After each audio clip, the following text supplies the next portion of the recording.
I am a mom. I work full time. I've got the house to run. I've got the kids, their activities, their pickups, their drop offs, the meal plans, the laundry. And on top of that, I'm building a personal brand. I'm working constantly on content. I am working on strategies, deliverables, and everything else that comes with it. And I'm done with all my key tasks by 11 a.m. In this video, I'm going to share my exact system. How do I do this? The difference is that I treat my time as the most valuable resource I have. And once I learned to manage it, everything else changed for me. Here's what we need to learn about time management. People think that time management is doing more with their time.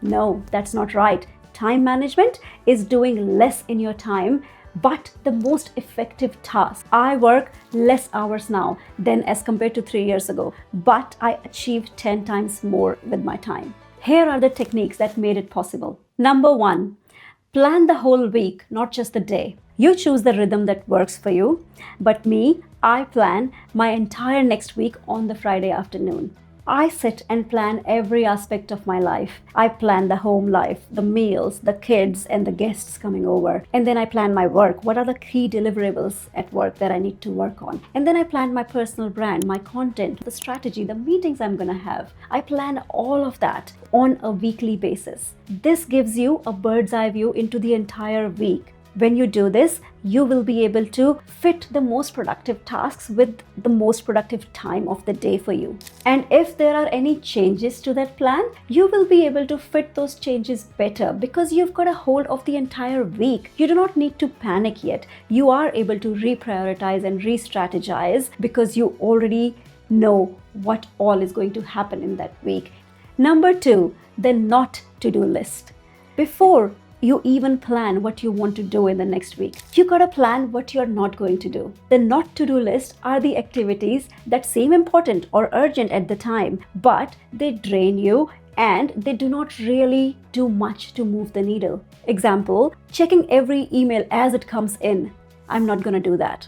Attending every meeting at work that I'm invited to. I'm not going to do that. And I politely explain as to why I'm not needed in that meeting so I can make more time for the more productive tasks. And most of the times it works because instead of having to spend 30 minutes, I could get the same value by reviewing the meeting notes in 5 minutes. Number 3, time boxing and batching.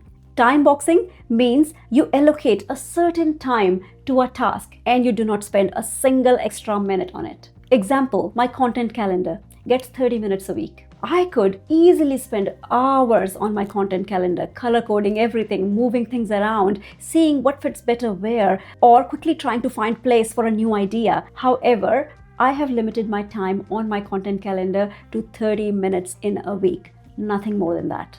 And similarly, batching is grouping similar tasks together. At my work, I work on different projects and I group similar kind of tasks for each project to be done together on the same day.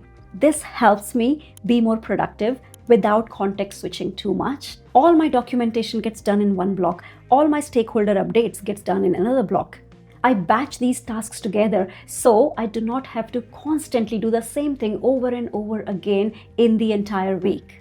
Trust me, 2 hours of batching gives me more results than I would ever get by just constantly spending hours on the same tasks throughout the week, scattered all over the place. Number 4, deep work. This is the one most of us struggle with because we are not used to being in silence. We hardly ever do deep, focused work. We sit in front of our laptops, but with a podcast running through our earpods. Half-heartedly, we are trying to work. We do make progress doing this, but it's nowhere near our potential. And by evening, you feel overwhelmed, unaccomplished, and tired. Yet, you would not change your approach the next day. I used to be the same, but deep work changed everything for me. 2 hours of focused deep work, I'm able to achieve much more than I would do in whole 8 hours of distracted time. I finish in less than half the time and I avoid the fatigue caused by constant context switching. And I'm more productive for the rest of my day. Number 5, energy mapping. This one is a game changer.